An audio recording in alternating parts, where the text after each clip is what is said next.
So Jeff, we can't pass by here without you telling us about your crazy band days. And Band days? Yeah, like before you do that. Oh, the band days. Band. Are you a drummer? Like, listen, man. I got this pedal here. No, I'm just kidding. I don't know anything. I can't play that thing to save my life. Yeah. Tell me about why this is here and a little bit about that. Yeah. See, I started playing drums when I was 12 years old. Yep. My mom said, "You want to play drums or guitar?" My brother said guitar. I thought drums would be great. Yeah. So I always like speed. I always like motion, you know. And then I didn't get really serious until I moved to Las Vegas. Okay. And at that time, you know, it was Boston and Kiss. Those are the first bands I learned. And I'm there at 15 years old. Started to play a little bit. Got really serious when we moved to Hawaii. Yeah. So I didn't tell you about that part. Okay. The journey of my life was after my mom got separated, my dad, we changed our last name. Yeah. And became Richfield, which is land equation, right? Think about land. In the middle of the night, my mom basically took all three of us boys, the kids, without telling my dad, because she was scared he was going to steal from us. Yeah. And take us away from her. Mm-hmm. So we get packed up in a station wagon one night. We're like 12 years old. Mom, where are we going? It's okay, we're going to take a trip and just go with, you know, we're going to take a place to Vegas. Out of thin air, we're going to Vegas. Yeah. Well, where's my dog Lassie or Laddie? Where's my dog Laddie? I want Laddie to come. Oh, sorry, Jeff, you can't bring Laddie. So that was a big heart, a hurt in my heart that I couldn't take my dog. That was my joy, right? So we fly to Vegas. My mom was good with providing, and she found us a place out in the ranch and out in the desert. This is before Vegas was getting real grown up. There wasn't much gambling as there is now, but we learned how to survive on our own. Mm-hmm. And me and my two brothers, we went out motorcycling, dune bugging in a desert. Had a great upbringing, even though she was solo bringing us up. Yeah. There was a lot of moments that I saw things at that age I probably shouldn't have, but I did. There were no boundaries as a young lad, and there were things that happened that I wouldn't want to wish on people, that life experiences. We can get into that deeper later if you want. Yeah. And so at that point, this is the funny part of it, is my mom says, well, your dad might be on our trail. Let's change our name again. Mm. And we're sitting there watching $6 Million Man. Yeah. Remember that show? The Bionic Man. That's a little before my time. Okay. But yeah, he had gotten hurt and they had to replace his arm with machinery. Yep. And he was a real fast runner. Yeah. And he had this arm that was bionic. It was machine, like Terminator. Okay. That's probably where he got the idea. Yep. So his name was Lee Austin. Lee Austin. In the movie, or his real name is Majors. Yeah. Lee Majors, I'm sorry. Yeah. Steve Austin is the $6 Million Man. Okay. My brother's watching TV on the show. Hey, I know. Let's be Steve Austin. Can we just take the name Majors? So right then we all said, okay, we're going to be Majors from now on. That's the third name. Wow. Yeah. Yeah. And so we think it's fun. I'm 15 years old. Yeah. Let's take this alias. Yeah. So that became my stage name. Yeah. Jeff Majors. Oh, wow. For 5 years. Started playing drums and the band thing happened. My mom says, we got to move. I think your dad's on our trail. We're thinking, this is a cool lifestyle. We're moving around, right? Yeah. And she goes, let's go to Hawaii. So we wound up in Oahu without even a place, but she found an ad of a guy who's selling a liquor store. Okay. And she hooks up with him. Yeah. And we somehow get this house on the beach. Wow. You know what I mean? Gated community, living right on the beach. It was an amazing lifestyle. Yeah. She did providing for us was amazing. Yeah. She knew how to hustle and be a survivor. Yep. So in Hawaii, we're singing the Bee Gees as we get there, right, in that era. Yep. Staying alive, staying alive. That's literally what we were doing. Yeah. You know? And that was one of my favorite tunes. And then it was Rush. I learned about Rush then. Yep. Playing drums. We became a pretty big band there. Okay. We were one of the only local bands that people liked. So we played all the parties. That brought us into the bigger stuff. My mom was our promoter. Yep. I started playing, and we wound up playing for Aerosmith, Def Leppard, Iron Maiden, Night Ranger, opening up act. Yeah. My hair was a lot longer. Yeah. I could show you a couple pictures of that later. Yeah. It was a fun time, right? We're rock and rollers, living a lifestyle. Steve Tyler's there, talking to him and these other guys. So sooner or later, we figured, well, we have to go to LA, get a record deal. Yeah. So we're a band in Hawaii, moved to LA to get this deal, get a band house right there in the valley, Sherman Oaks. And together for 4 or 5 years, we played the circuit. Yeah. The band was called Rex Havoc, Casanova, Hot Wheels. I was in several bands. Yeah. And through that time, it was no boundaries. is the rock and roll, sex, drug, and rock and roll syndrome, right? Yep. So I wound up losing my brother to a drug overdose. Oh man, that time. I'm sorry to hear that. Yeah, started out with marijuana, moved into meth, moved into other stuff, pills, things like this. And so I'm the middle son, and I felt like I had favor since I had Lassie. See, I thought the Lord would answer my prayers because that happened. Yeah. But I realized He's not a genie later on. You don't just ask and get, right? There's a relationship there. So I started to develop that kindred spirit with the Lord. Yeah. The focus of the interior, abiding presence. And so then after my brother died, that was a hard hit because he was a good guitar player. Yeah. Like Randy Rhoads. Yeah. And the band just basically split up without him. Met my wife, 1990, Jody. And that was a fabulous time in my life to meet her. And there again, I had imagined the lifestyle I wanted. Yeah. And I imagined this beautiful woman that I have. Yeah. And when I met her, I took her picture, placed it on my van. I had this pretty cool van. It had mags. It had tassels in the front, big old speakers, sound system, blasting. Yeah. And her picture is right here. I hold it every day and I pray to God, let her be my wife. Let her be my wife, Lord, right? So through that manifestation and that prayer, God answered it in 1990. Wow. Come on, bro. We're here 35 years later. Yeah, it's not always easy. There's ups and downs. But there in LA, basically we got the earthquake hit in 94. Yep.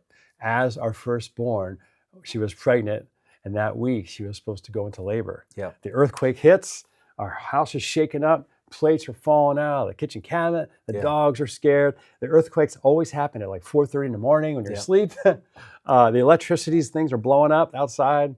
It was pretty hard. Yeah. Cell phones are out, no power, and she's pregnant. So we had to sleep in a car for 3 nights because of the tremors. Wow. And our house was, the fireplace was all fall off, so we wanted to stay out of the house. Yeah. Yeah. People came out with like blood on their head from things falling.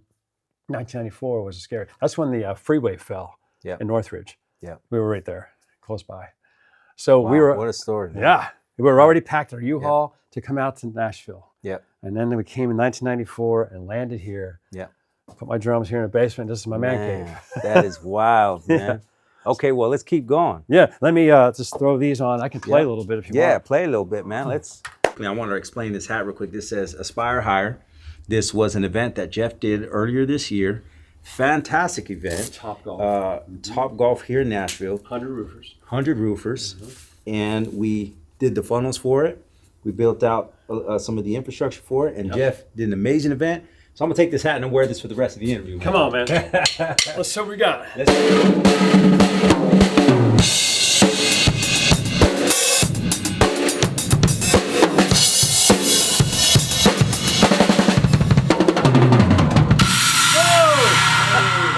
One more time. Go ahead.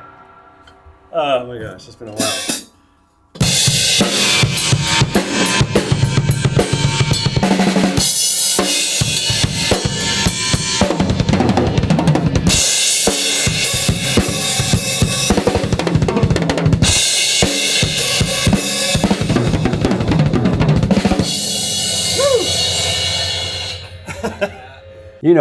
Since I had the stroke, I always was in shape prior to that.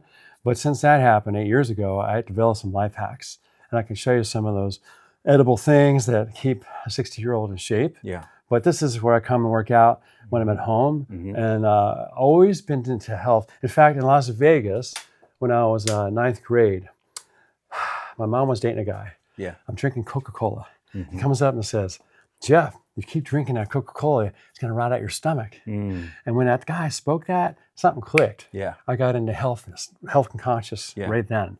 Like health, and then Joe Weider principles, right? The magazine. Oh, yeah, Joe Weider, the bodybuilding. Yeah. Yeah, Joe that Weider. phase. Yeah. Frank Zane, Arnold Schwarzenegger, Franco Colombo, they were my best friends. Man. So I would start working out, got my weights, started eating healthy, and it never left me. Wow. So that's how a father can speak into your life, a son, and make a shift just like that. Yeah. It scared me. Like I needed to get right, and I wanted to protect my body because I found out later it's the temple of the spirit. Yep. So I want to keep it in shape, Yep. I love it. Yeah. I love it, man. That's fantastic. Yeah. I wanted to give our clients something that was kind of unique, right? So it's really cool. It's just a book of little quotes to keep people, happy, because life can be unhappy sometimes. So it's an inspiring book of quotes. Let's see what we got here. For success, attitude is equally as important as ability. All right, Harry F. Banks. And so we thought that'd be a great gift to our clients, right? That's Stand awesome. strong. Yeah, cool. That's fantastic. Music City Roofers was one of the top brands in Nashville. Okay. Residential. We're talking about your roofing. Commercial roofing, yeah. Yep. And so this is an area that's a little messy right now, but this is where I have my podcasts and, shooting against the wall for my prayer podcast and for roofing, for Roofers United. Yep. Because when I sold Music City, I developed Roofers United to be a catalyst to help companies grow, build, and scale and exit. Yes. So that's what this room is basically about. Okay. Yeah. All right, man. Tell me about your solar system. Yeah. And, when I look around, I see somebody who is maybe preparing for something that could happen, right? I mean, I think that's pretty much well in your wheelhouse. Yeah. So tell me, what was the thought process behind bringing solar here and some of the other things that you got? So you talked about that idea of self-sustainability, supply house. I believe this is sort of like a Joseph strategy. Okay. Where in famine, God can produce, right? And multiply to help people, not to hoard. Yeah. So I started getting that vision, and I wanted to be self-sustainable. So as Music City grew, I started to implement, things in the house. So solar, wells, hydroponics, we'll take you on that journey, a stocked lake, things that will prepare us to be ready if there's ever a famine, or not that we have to have, like I said, for us, but for others too. Yep. I love to help others and be compassionate and generous. Yep. So I want to show you the solar right now. Yeah, let's check it out. Check that out. So this is the heart of the solar system we have. And I wanted to be self-sustaining off the grid. 35,000 watt system here with Sol-Ark and battery backup down here. We have enough batteries to last 4 days without sun, which is pretty impressive. Wow. To be able to last that long. The computer's always on because I have a guy who spots it once a day and he can check to make sure everything's working. So when there's a outage on NES, ours lights up. It goes back and forth depending on when we want to have it. Yeah. We could have it on all day like it is right now, and we save on our NES bill. You know? And then I'll show you the the solar panels out in the field later. Okay. But it's a state-of-the-art system. And do you share any of the power with the actual grid? Like, you have a program out here? Because I know in California they do. They don't really have that happening yet, but people are fighting for it to be that. Yep. It's the funny thing is that even though— Is that a pro or con? Is that what does that mean for you? Well, I think it's TVA that controls that. For the client like us, it's not ideal, right? But the idea is that there has been many storms when power's been out here, back off the the road, and this has been very helpful to have. Yeah. You know what I mean? Yep. And so all the grid is run underground. The cables are underground from the panels up at the top of the hill. So I'll show you that later. Okay. But what I was going to say was, the funny thing is we still get a bill at NES, and I don't understand why. Really? And I've called them and asking, like $150 a month. Yeah. Now, wait a second. How can this actually be? And they can never give me a straight answer. Yeah. I don't know if we want to show that or not. That's cool, man. It's just funny. Okay. So Caesar, this is one of my prayer rooms. Yep. And I was blowing this thing called the shofar once. You know what this is? No, what is that? Shofar. Oh, I think you have told me about this. Tell me about, describe the ram's horn. Get ready. There's either war coming or we're going to worship the Lord. Yeah. It's a call to arms or a call to action. So the Lord showed me the idea of the shofar is the purpose of that. And I wrote it on this napkin because I used to have it tied to the shofar. Okay. So when I'm blowing it because I went to the Capitol at DC and blew it at many prayer events, but the purposes are to release the purposes and power of God over a nation. Release the power of Jericho, breaking strongholds, right? Release the repentance and return, call our hearts back to God. Yeah. You know what I mean? And the release of the power of salvation, Yeshua's salvation for the world. The next one is releasing the power of anointing upon God's people for miracle signs and wonders. Yes. We need that today. We need to see God's power on his word to take effect, to bring justice, right? To release the power of revival, Holy Spirit power being released, so that there can be a multitude of salvations. And the last one, release the will of God beyond what we know. Your will be done as it is in heaven on earth. That's the key one. I love the fact that he has got a will beyond what we know. In the background, he's up to something. Yeah. And we're going to have to be in control of that. Yep. Isn't that neat to know? That is He's neat to sovereign. know. Wow. It's a shofar. Does this You wanna thing blow still it? work? Go Come ahead, on. man. Yeah, let's see if we can do it. See what you got. Hold that. Go ahead, brother. Whew. All right.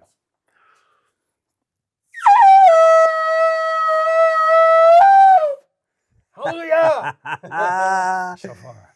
Come on. So is this what Joshua, Come on. did he have this when they're walking around the city, right? And blowing and praising Jericho. for, what was it, 7 days? I can't remember what it was, Yes. right? Is this what they had? Did they have some of this? The Lord had designed specifically for them to do 7 times. Yeah. And give a shout at the end, right? Mm-hmm. And can you imagine what the people were thinking? Are you serious? Right. How's this going to work? Yeah. But obedience is the key to answer prayer. That is wild, man. This place is absolutely gorgeous. And I mean, like I said before, peace, serenity. Yeah. It's just amazing. Describe what we're looking at right now. Yeah, we're in the back of the house. We added this porch on for family functions and dinners, and had a lot of amazing meals here. Yeah. On the back of the property, we got the stream that goes around the whole property, circular. And then the barn on the backside, we had used that for, autumn dinners, wedding, and events down there. And there's a paddock for the horses. I work out here sometimes when it's spring day. Yeah. And then we got the pool over there. So it is great for silence and finding a path, And up here is at my side room off the bedroom where I do my podcast. So let's go up there next. Yeah, let's go check it out, man. Cozy, homey.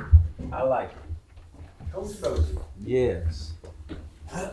Oh yeah, this is cool, man. You got the sauna out here.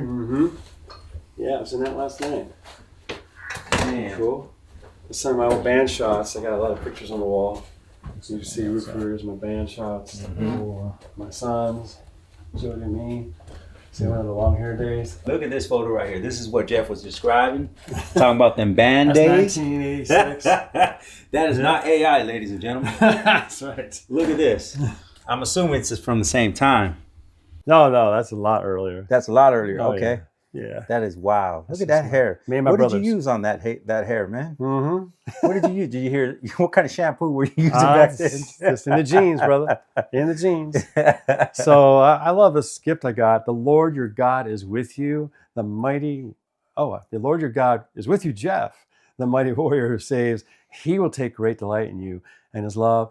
He will no longer rebuke you, but will rejoice over you, Jeff, with singing.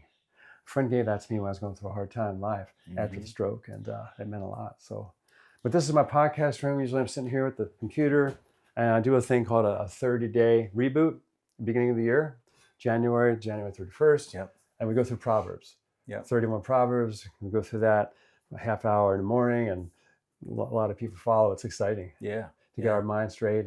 Yep. And then, of course, we got the sauna over here, and hop in there when it gets cold out if we want to get the body heat infrared.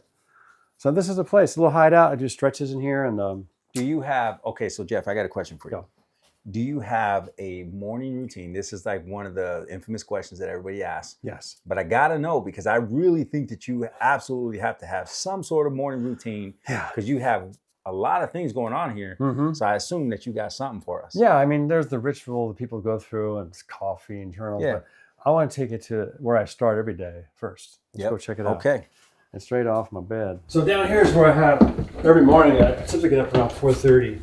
And my day starts right here, bro. Prayer. I just kneel down right here, and I got a pen and paper. Yep. My Bible's out usually. And, I'm starting off with Proverbs, 1 proverb a day, 2 Psalms a day, and I'm reading about old revivalists. I've done a lot of studying on people that started revival, like John Wesley, Charles Whitfield, John G. Lake. This guy here healed over 5,000 people, documented evidence. So I prayed for the gift of healing. I prayed for my family. I prayed for friends. I've had lists in here for years of people I prayed for, different times where we did events, pastors, things that are meaningful in my life, that we come down here and pray because prayer works, So after about a half hour here, I go and head downstairs. Yep. This is my wife getting on Valentine's Day. AI, I guess. Yeah, that's pretty cool, man. Isn't that cool? The king and the queen on the white horse. And I was blown away. I mean, it just felt so joyful to get this from her. Yeah. So it hit home in a major way.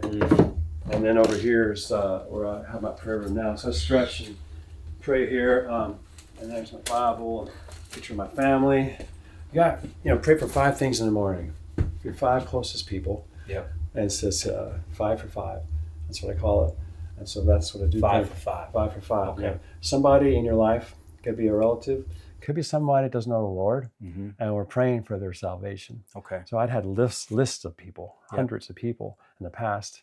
And then I became a director of development at Kings Hill House of Prayer. You've heard that before? Yes. Yes, I've visited. So 5 miles south of here, it's a beautiful vision of a corporate prayer vision of night and day prayer for a city.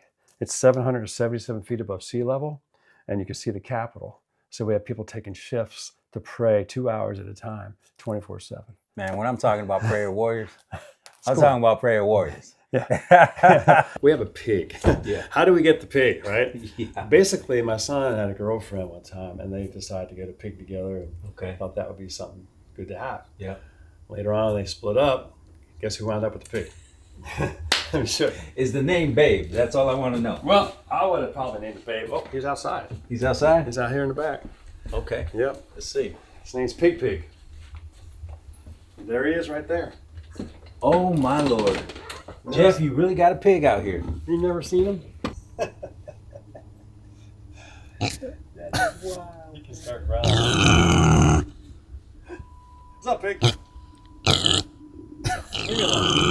Our kids are gonna love that. Man, that is so wild.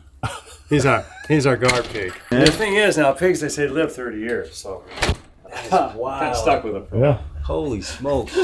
That blew me away. Yeah. That blew me away. As far as privacy, you obviously have a ton of privacy out here.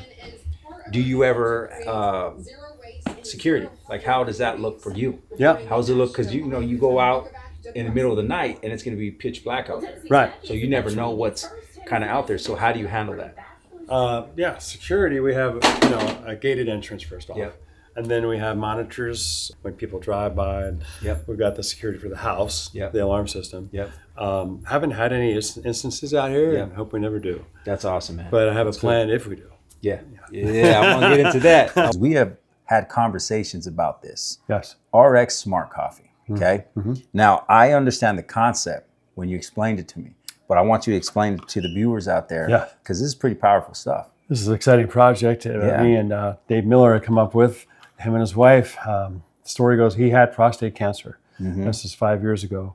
And his wife was a botanist, a nutritionist. She wanted to find out how she could cure it with herbal remedies. Yes. She wound up coming up with a nexus, is what we call it, that when you take it, it cures prostate cancer. Wow. Then we went to a doctor and had clinical trials done.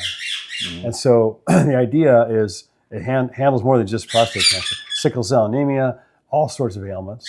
We developed 5 blends, Heart Smart, one for the brain, a gentleman's blend for the prostate. Yep. The birds are loud today.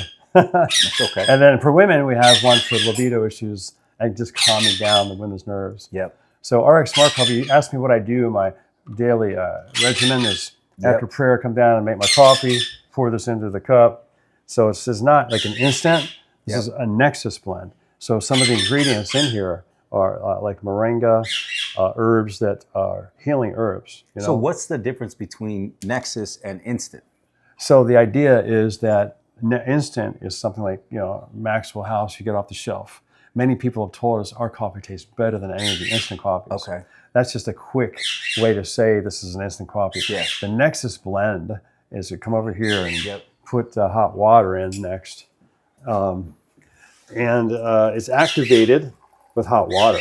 So it's an exciting project that we're doing. And I usually just put my oat milk in there or honey, whatever.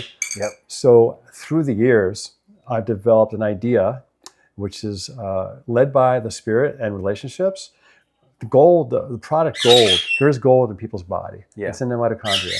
When you go outside and the sun shines on your body, it ignites the gold and it heals your cells. Yeah. So you know how you can get colloidal silver in liquid form? Yep. We produced gold in liquid form. Wow. So now we're going to put gold in coffee, and the name will be the Golden Brew. Yeah. So the first gold cup of coffee. So we figure, if you're going to drink coffee, you might as well get your hand at the same time. Yeah. So I'm sorry, it's going to be called the Midas Brew. The Midas Brew. There you go. Midas touch. Come on. Gold cup of coffee. I like that. So we're coming out with that blend, and then we're going to go live, and we're looking to get it out. So for all you coffee drinkers out there, this one's for you. Let's go. Come on. Over the years, I started to develop the authorship, the spirit of writing books, and I came up with an idea. I am, I have. I talked about that. If you have the great I am, you have what he has. So that's a 40-day reboot for character. And so it has 40 different character traits in here. And we're using the words I am meek, right? Then we have a declaration and a prayer for that.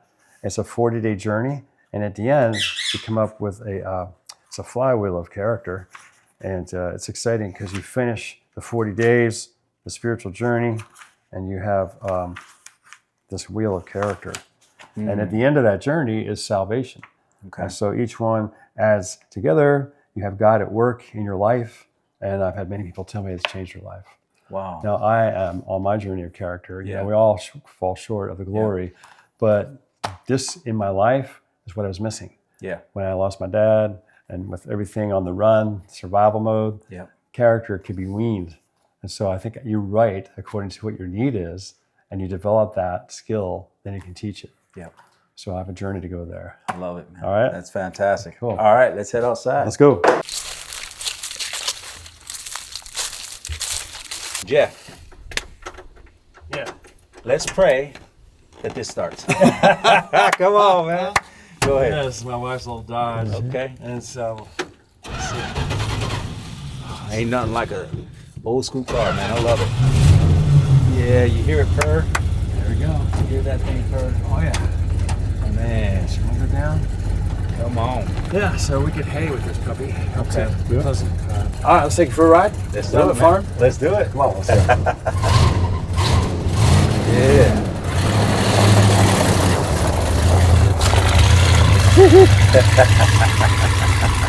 There's no power steering in this thing. Yeah.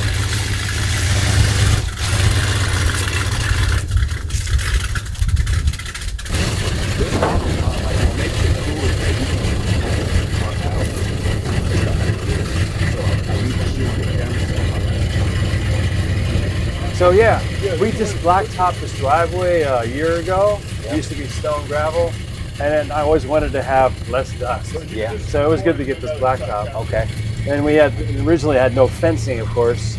So when we moved here, we got the fencing put in to get some horses, and we can go down to the barn with this puppy. I think maybe we can make it back up. Yeah. May want to not go to the barn. Actually, we can walk down there later if you want to. This thing's a hoss. Oh, It is gorgeous out here this time Yeah, of it year. is. Like, man, ain't nothing like an old Dodge in the farm. that's what I'm talking about, brother. Come on. Many people tried to buy this thing from us. Oh, I bet. My wife doesn't want to sell it yet. Oh, no, I wouldn't either. I wouldn't either, man. We're going to turn around here. Da, da, da, da. I got it all for you. I remember when I first bought the property, I asked to have some maple trees put up. Yep. I went away on vacation. I told the guy, I want some maple trees. I come back home, and they're not. They're pin oak trees. Yeah. And I go, wait a second, man, I want some maple trees. Because the leaves change and they're beautiful color. Yep. Yeah, pin oaks are okay, but they don't have the bushy look. Yeah, the bushy look. Right. Yep, I got you. Okay. Well, nevertheless, it is gorgeous out here. It is. And Beautiful you're surrounded day. by God's beauty. Yeah. Beautiful day to have a ride on the Dodge. And this, we're filming this when it's perfect weather out here. Perfect. Just in about a few weeks or so, it'll be freezing. Leaves falling. Oh, Now, Jeff, don't kill us now. no. We got to survive this, man. Yeah. I like it at night because I used to light the whole property up along the driveway. Yep. Lights up in the trees. I love it. Just have that ability to show off the property, Yep. So what is this right here? So this is the pasture for the horses. My wife always wanted a petting zoo area, so we got this fenced up here for the sheep and the ducks. And we used to have turkeys, so she can get out there and have fun with the animals. She's an animal lover, and I became one too. Never thought I'd be a zookeeper, but Jeff, here you got I a pig. I think we're way past that. We're way past that. And when it's feeding time, them horses come running over here for the grain. Yeah. But it's in the middle of the day right now. So yeah, I wanted to go ahead and have a place to have a solar system so we could be off grid. And over the years, we just thought like this is the best place for the sun to hit these panels up here. Yes. So everything's underground, power to the house, and that's where we have our hydroponics. That's in a prayer room I have up there. Yep. And store some hay there. But there's our sheep out in the field. Okay. Stocked lake. And we dug that out with a dozer. I used to have an excavating company, and we helped Operaland move some of their dirt to the mall because it used to be a ride place. Do you remember that? They used to have rides there. Well, see, I wasn't around during that time, but I've heard about it. Yeah. Amusement part of some sort, right? When we took it all apart, they gave us some of these houses. So you can see here, this was all at Operaland, these little animal houses. Oh, really? Yeah, and then one on the island over there, the shed. They gave us that bridge to go across. Yep. You want to go across the bridge right now? Yeah, let's do it. Come on. Let's do it. So these are your ducks. Yep. 30 ducks What are or so. these inside of here, Jeff? Oh, more ducks and chickens. Ducks and chickens? There you go, a bunch of them there. Oh, yeah. What's up, guys? They're like, what are you guys doing out here so early? It's not time to eat. But let's go across the bridge. Okay. I could get a fishing pole out, throw out some another day maybe, or right here, a good shot of the house too. Go ahead. Okay. Yeah, man, when I need peace or quiet, sometimes I come out here, do some fishing. We got a bunch of catfish in here and snapping turtles. My son would come out here and shoot some of them turtles. Really? But you got a good shot of the house here. You can see, a good picture of the house, how it's laid out. You got a fishing pool. Yeah. And you got fish inside of here. Oh, yeah. Now it's a little green and mucky today, and I suppose that's just because of the change of weather. Yep. It changes during the seasons. And over here we have our little shed to put horse feed, things like that. One of the things that I first tried out when I first got here to Nashville, or to Tennessee, I went to Camden, Tennessee, about an hour and a half outside of Nashville. Okay. And I've never had catfish in my life. All right. And they had fried catfish. Yeah. Right? Tried it out. It was a little fishy for my taste, to be honest with you. Sure. But do you have catfish in here? We have some white albino catfish. White albino. Yeah. Okay, so We'd have to pull some out at some time. Do you ever fry them up? I have. You have? Okay. They're pretty All right. good. Pretty good? Yeah. I'm going to trust you on that, man. Yeah, I won't do that today. We'll save that for another day. Yeah. Okay, well, let's check out your shed, man. Yeah, that's just a little shed to store grain, and you might see a snake or two in there. So just kind of keep yourself careful. Because snakes like to hide out in areas like this. This is just an area that, we store some of our feed. Yep. Nothing special there, but Okay. we got the nice chimes. When you hear chimes, it gives you that vibration of peace, right? So when I first moved out here, I loved the land, and I went next door and knocked on the neighbor's house, and I said, hey, I'm thinking about building a retreat one day. If you ever want to sell this land, let me know. And he's at the door and he goes, I think I do want to sell it. Yeah. Right there. And that's how I acquired the separate acreage over here. Okay. Which is 70 acres. Yep. And we have the 50. Yep. So it's 120 total. And then I just thought, well, where can we put the solar system? And it's got the facing sun up here. So the solar panels are put in. Of course, I'm a roofer, so it's just kind of a stepping stone to have solar. Yep. And what we found is to have food in hard times, we want to be able to be self-sustaining. Yeah. So I found some friends up in Gallatin. Okay. And they have these containers that are 10 by 10, 10 by 20, 10 by 40 up in Gallatin. And they have this system that's automated where it's solar powered. Yep. And it has its own AC and heat. You can drop these in the desert and it grows food. You want to see inside? Let's see it. It's hydroponics at its Let's best. see it, man. I'm interested in seeing what this looks like. Vertical hydroponics. Vertical farming. Vertical farming, from what I understand, Yeah. it's supposed to take up less resources, Yeah. less water That's right. to grow, right? Yeah. And explain it from there. Yeah, so we have 4 trellises here, and you start off with a pod. We grow the seeds in the pods. This is the pod right here. Right there. Okay. And then once those pods bloom, and right now it's winter, we haven't started it yet, they'll go ahead and put the pods into a tray. These are filled up with water. Yep. And these trays get the pots. The light, you can see it's red and blue. These are the frequency of the sun. Okay. It actually grows 10 times faster in here. Wow. So we can get a full head of lettuce in about 4 weeks. Yes. And it just turns real slow. And when these are all filled up, we've got lettuce, we've got herbs, we've got different sorts of vegetables. And it can grow enough food to sustain 50 people a month. So it's a great little mini food storage and growing container. Correct me if I'm wrong. Yeah. But you can grow more per acre. Like if there was an acre of ground That's outside right. versus what's going on here. Exactly. You can grow more per acre in a shorter amount of time. Sure. With hydroponics and vertical farming. And the reason why is because you can grow in the winter, all seasons long. Right. Right. And also it's faster with the frequency of the sun rays in here and how it's contained. There's no bugs, right? So you're not going to lose any vegetables. Yep. And then you can sell them to organic farmers if you want to sell it, make a business out of it. We have it for now just as a backup for us if we want to have vegetables when we need them. It's been What kind of vegetables are we talking? We're talking about, your leafies, all leafy vegetables, things that have a deep root. We can't get to that, like carrots. If the carrot goes down. Now we can do miniature tomatoes. We can do all sorts of herbs. Strawberries. Strawberries, yes. Right? Because strawberries can kind of grow on the surface. Correct. Right? Anything that's vertical, Small. Sometimes we can do some small beans. And cucumbers or sometimes small cucumbers. Yes. But yeah, it's all sorts. I can get you the list later. Okay. This is awesome. This is great. Yeah, you got your comfort control, heat and air, and of course it's solar, so you don't need electricity to run it. Man, Isn't that come cool? on. Boom.